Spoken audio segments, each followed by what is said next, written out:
Hello traders. So welcome to the stock pick session for tomorrow, that is 14th of July 2020. So पहले बात करते हैं Nifty 50 के बारे में। तो मेरे पास यहाँ पे 1 आवर का चार्ट है और जैसे कि मैं कल भी आपको बता रहा था कि ये एक छोटे से रेंज के अंदर पे फंसा हुआ था, इसे जंप करना ज़रूरी है और ये ऊपर की तरफ जंप लिया और इसे सीधा रेजिस्टेंस मिला। ये रेजिस्टेंस पे जो हमने पहले बनाया था, हमने आपको याद होगा मैं पिछले हफ्ते के एनालिसिस में ये बनाया था कि ये जो गैप था यहाँ पे, ये पूरा पेंडिंग रह गया था यहाँ पे। तो वो जो गैप है वो यहाँ पे यही यहाँ पे कवर होता है, तो वो वहीं पे जाके इसे रेजिस्टेंस मिला। तो वहाँ से रेजिस्टेंस मिलने के बाद ये वापस अपने ट्रेंड लाइन पे लौट आया है। अगर आप देखोगे ठीक से तो देखिए वहाँ से सीधा ये अपने वापस अपने ट्रेंड लाइन पे आ गया। तो अब ये ट्रेंड लाइन अगर टूटता है तो सबसे पहले ये अपने नीचे वाले एरिया पे जाएगा, जो इसका जो बेस है इस पे जाएगा। तो कल हम लोग एक्सपेक्ट कर सकते हैं कि एक गैप डाउन या गैप अप कुछ भी फिर से एक बार हो सकता है। तो अगर गैप डाउन होता है तो फिर ये जल्दी से अपने नीचे वाले पार्ट की तरफ आ जाएगा मुझे लग रहा है, क्योंकि आज ऑलरेडी बैंक निफ्टी नीचे आ चुका है। बट अपना निफ्टी जो है वो प्योरली रिलायंस, इन्फोसिस और भारतीय एयरटेल की वजह से सस्टेन कर गया। तो मुझे लग रहा है कल एक गैप डाउन आ सकता है और वहाँ से सबसे पहले निफ्टी अपने लोअर पार्ट पे ये जो लोअर नीचे लोअर रेंज है वहाँ पे आ सकता है। उसके बाद जैसे कि हम लोग काफ़ी दिन से डिस्कस कर रहे हैं, यहाँ पे जो गैप पेंडिंग है वो फिल हो सकता है। तो इसलिए निफ्टी में भी मुझे ज़्यादा अभी और ज़्यादा बुलिश के एक्सपेक्टेशंस और कम होते जा रहे हैं धीरे धीरे। जिस हिसाब से आज बैंक निफ्टी ने आज काफ़ी डाउन मूव दिया, तो वो बहुत वीक करता है, क्योंकि बैंक्स के बिना निफ्टी का ऊपर जाना थोड़ा मुश्किल है, तो जब तक बैंक का सपोर्ट नहीं है। ठीक है, तो अगर अब ये जैसे आज बैंक निफ्टी में जो ट्रेंड लाइन टूटा वहाँ से एक बुरा फॉल आया, वैसे ही निफ्टी में भी एक फॉल नीचे की तरफ आएगा अगर कल गैप डाउन ओपनिंग होता है ये ग्रीन ट्रेंड लाइन के नीचे। तो देखते हैं बैंक निफ्टी में एक बार, तो आपको क्लियर हो जाएगा। बैंक निफ्टी तो आज ट्रेंड लाइन तोड़कर नीचे गया, गैप अप ओपनिंग दिया, लेकिन अपना जो ट्रेंड लाइन है, जो लॉन्ग टर्म ट्रेंड लाइन है बैंक निफ्टी का, उसको तोड़कर सीधा नीचे गया। देखिए ये लॉन्ग टर्म ट्रेंड लाइन था, उसको तोड़कर नीचे गया। और अब मुझे लग रहा है कि हो सकता है बैंक निफ्टी एक बार यहाँ पे इसको रीटेस्ट करने जाए, उसके बाद फिर फेल करे नीचे आने के लिए, क्योंकि ये जो एक रेजिस्टेंस है ये इसको काफ़ी टाइम लेकर प्राइस एक्शन बनाकर तोड़ा था। तो ये अब इसके लिए फिर से एक रेजिस्टेंस बन चुका है, करेक्ट। तो हो सकता है यहाँ से एक बार इसे रिटेस्ट करके फिर नीचे जाए, या फिर अगर गैप डाउन ओपन होता है और अगर इससे नीचे गिरता है तो काफ़ी अच्छा फॉल बैंक निफ्टी में आ सकता है, क्योंकि ये एक इम्पॉर्टेंट प्राइस लेवल है बैंक निफ्टी का। तो वो 22,000 के नीचे भी चला जाएगा, तो वो भी एक स्ट्रॉन्ग पॉइंट है बैंक निफ्टी का। तो उसके नीचे जाते ही ये काफ़ी वीक हो जाएगा। तो कल का ओपनिंग काफ़ी इम्पॉर्टेंट है अभी बैंक निफ्टी के लिए। तो होपफुली शायद हो सकता है नीचे की तरफ ही जाए। तो अब ये हो गया निफ्टी और बैंक निफ्टी का। तो चलते हैं स्टॉक्स की तरफ, जो स्टॉक्स हमने कल के लिए सेलेक्ट किया है। जो पहला स्टॉक है वो है बीपीसीएल। आज भी वही अभी सेम फॉर्मेट रहेगा, 2 बाइंग के लिए और 2 सेलिंग के लिए हम लोग सेलेक्ट करेंगे यहाँ पे। तो बीपीसीएल पे अगर आप देखोगे तो यहाँ पे एक रेजिस्टेंस है जिसको बीपीसीएल क्रॉस करने की कोशिश कर रहा है। ठीक है, ये हो गया पहली बात। अब दूसरी बात देखिए, यहाँ से जब से बीपीसीएल का फॉल आया था वहाँ से एक बेरिश ट्रेंड लाइन को फॉलो कर रहा था। यहाँ पे अगर देखोगे तो ये बेरिश ट्रेंड लाइन से बाहर आ चुका है यहाँ पे आज का जो फर्स्ट कैंडल से, और वहाँ पे सस्टेन कर गया। ठीक है, तो मुझे लग रहा है अब ये धीरे धीरे ये ट्रेंड लाइन को फॉलो करके ऊपर की तरफ जा रहा है इस रेजिस्टेंस की तरफ। तो इसलिए हम लोग अब प्राइस एक्शन जो है वो ऊपर की तरफ यहाँ पे एक्सपेक्ट कर रहे हैं। तो यहाँ से एक जंप मुझे लग रहा है वापस बीपीसीएल ऊपर की तरफ देगा। तो अब से मैं एक और काम करूँगा, जैसे कि आपको मैंने रिसेंटली सैटरडे की वीडियो में समझाया एंकर्ड वीवैप के बारे में। तो अब से हम लोग वो भी थोड़ा बहुत अप्लाई करेंगे ताकि हम लोग को पता चले सपोर्ट कहाँ पे। तो मैं भी अपना एंकर्ड वीवैप यहाँ पे लगाता हूँ। तो अगर आपने एंकर्ड वीवैप का वीडियो नहीं देखा है तो मैं ऊपर में अटैच कर दे रहा हूँ, आपको बहुत आसान होगा रेजिस्टेंस एंड सपोर्ट बनाने के लिए। तो मैं ऊपर में अटैच कर ले जा रहा हूँ, आप देख लीजिएगा। तो अब मैं एंकर्ड वीवैप यहाँ पे सबसे पहले यहाँ पे लगाता हूँ। यहाँ पे सपोर्ट है, देखिए। तो यहाँ से सपोर्ट जो मिला आज यहाँ पे बराबर बीपीसीएल को यहाँ पे सपोर्ट मिला, और ऊपर की तरफ रेजिस्टेंस अगर देखा जाए तो यहाँ पे ये स्विंग है, तो यहाँ पे रेजिस्टेंस के नीचे है। तो ये जो 2 अभी रेंज है ये बहुत इंपॉर्टेंट है बीपीसीएल का। तो अगर आप देखोगे तो कल कहाँ खुलेगा और सपोर्ट कहाँ मिलेगा वो बहुत इंपॉर्टेंट है। तो कल ज़रूरी है कि बीपीसीएल अपना ये जो हाइट है उसको तोड़े ऊपर की तरफ, बट अगर नीचे की तरफ जाता है तो नेक्स्ट सपोर्ट उसका वापस यहीं पे आता है, ठीक है। तो इसलिए ये दोनों जो एंकर्ड वीवैप से उसको बना के रखिएगा। तो ये अभी इस रेंज के अंदर है, अब देखते हैं किस तरफ को ये ब्रेक देगा। एक बार यहाँ भी मार के देखते हैं एंकर्ड वीवैप, देखते हैं कहाँ सपोर्ट मिलता है। ओके, वो भी नीचे की तरफ सपोर्ट दे रहा है। ओके, तो ये मुझे एक अच्छा बुलिश स्टॉक लग रहा है फिलहाल के लिए। तो हो सकता है बीपीसीएल कल ऊपर की तरफ जाए, जैसे ही अपना ये हाइस तोड़े, तो इसे अपने नज़र पे रडार पे रखिएगा। तो ये हो गया बीपीसीएल। जो सेकंड बाइंग स्टॉक है वो है डॉक्टर रेड्डी।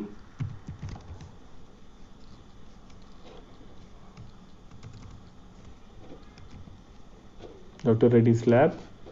ओके, तो डॉक्टर रेड्डीज लैब में भी अगर आप देखोगे तो ये एक रेजिस्टेंस है जिस रेजिस्टेंस से ये अभी रात में फॉल कर रहा था, काफ़ी दिनों से फॉल कर रहा है और बेरिश ट्रेंड लाइन से बाहर आ चुका है क्लियरली। अगर आप देखोगे तो यहाँ पे जो बेरिश ट्रेंड लाइन था उससे यहाँ पे बाहर आ गया और यहाँ पे बाउंस लेके ऊपर आके यहाँ पे सस्टेन कर रहा है। तो इसलिए मैं इसे अभी सेलेक्ट किया हूँ यहाँ पे, क्योंकि ये यहाँ पे सस्टेन कर रहा है।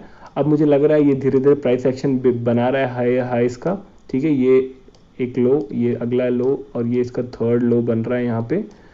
तो मेरे हिसाब से ये एक हायर लो पैटर्न्स है, तो इसलिए मैं इस पे ट्रेड कर रहा हूँ। तो अभी धीरे धीरे एक यहाँ पे जो बुलिश ट्रेंड लाइन को भी फॉलो कर रहा है। तो होपफुली यहाँ से एक अगला जंप कल सुबह देखने को मिलना चाहिए। तो इसलिए डॉक्टर रेड्डीज लैब में हम लोग बाइंग व्यू बना रहे हैं कल के लिए। तो उसके लिए आज का ये हाई तोड़ना बहुत ज़रूरी है। यहाँ पे जो अराउंड हाई बना है 3920 का, तो 3920 का जो लेवल है वो टूटते ही इस पर एक अच्छा मूवमेंट ऊपर की तरफ देख सकते हैं। बट ये भी याद रखिएगा कि ये बेस पे 3000 के लेवल पे खड़ा है, ठीक है। 3900 के लेवल पे खड़ा है, तो उसके नीचे नहीं जाना चाहिए। उसके नीचे चला जाएगा तो राउंड फिगर है, तो वीक हो सकता है। तो इसलिए ज़रूरी है कि ऊपर का ये जो लेवल है वो हमारा एंट्री बने, इसके ऊपर ही हम लोग बाई करेंगे। और एक बार इस पे एंकर्ड वीवैप ला के देखते हैं कि हमारा सपोर्ट एंड रेजिस्टेंस कहाँ पे है। तो यहाँ पे हम लोग यहाँ पे एंकर्ड वीवैप लगाया और ये है इसका बेस। तो देखोगे तो ये अपने ऑलमोस्ट वीवैप के अराउंड है, मतलब हम लोग बोल सकते हैं यहाँ पे कंसोलिडेशन हुआ आज के दिन में। तो किस तरफ जाएगा हमें पता नहीं। तो अब ऊपर से एक बार देख लेते हैं। ऊपर से जो बुलिश रेजिस्टेंस है वो देखिए यहाँ पे आज ओपनिंग में ही वो फेल हुआ, सॉरी आज नहीं, ये कल का ओपनिंग में यहाँ पे फेल हुआ। तो इस बैंड के अंदर पे, तो कल जो भी है इस बैंड के हिसाब से ही कल हम लोग डिसीजन लेंगे कि ये प्राइस किधर की तरफ जा रहा है। इसके ऊपर बीपीसीएल बुलिश है, इसके नीचे बीपीसीएल वीक है, करेक्ट। तो यहाँ पे क्लियरली ये जो ए वैप है, एंकर्ड वी वैप है, हम लोग को हेल्प कर रहा है। एक और वी वैप यहाँ पे बना देता हूँ, ये एक और उसका स्विंग लो है। ओके, तो वो भी उसके ऊपर है। तो याद रखिएगा अगर कल नीचे की तरफ जाता है तो हम लोग यहाँ पे ये बेस के लिए आप यहाँ पे सेल कर सकते हो। देखिए यहाँ पे ये है इसका नेक्स्ट बेस। अगर 3900 तोड़ता है तो फिर सीधा जो नेक्स्ट सपोर्ट है वो 3850 के आसपास है, 3850। बट हम लोग मोस्टली, मेरा कन्विक्शन यहाँ पे ऊपर की तरफ है, तो देखते हैं कल क्या होता है। तो इसलिए ये एंकर्ड वीवैप बना के रखिएगा। और नेक्स्ट स्टॉक जो है, थर्ड स्टॉक, वो है सेलिंग के लिए और वो है इंडिगो। इंडिगो अगर आप देखोगे तो काफ़ी दिन से वीक था और अगर आप देखोगे तो यहाँ पे इसका एक सपोर्ट है जिस पर हमेशा ये जाता है जब भी वीक होता है। तो वो सपोर्ट को मैं यहाँ पे एक बार ड्रॉ कर लेता हूँ। ये इसका ये सपोर्ट है, ठीक है। तो ये देखिए ये जो प्राइस एक्शन है यहाँ पे ये कैसे बना रहा है। ये लास्ट टाइम यहाँ से ऊपर गया, अपना हाइज यहाँ बनाया, फिर नीचे आया, फिर अब उसका हाई जो है और कम है, तो ये धीरे धीरे लोअर हाइज बना रहा है। यहाँ पे ये लोअर हाइज बना रहा है। तो अब ये यहाँ पे आके एक जगह पे सस्टेन कर रहा है, ठीक है। तो मुझे लग रहा है ये एक बार या शायद वापस अपने सपोर्ट की तरफ जाना चाहिए, दैट इज 1000, और 1000 के नीचे जाते ही ये वीक हो जाएगा, इसलिए मैं इसे सेलेक्ट किया हूँ यहाँ पे।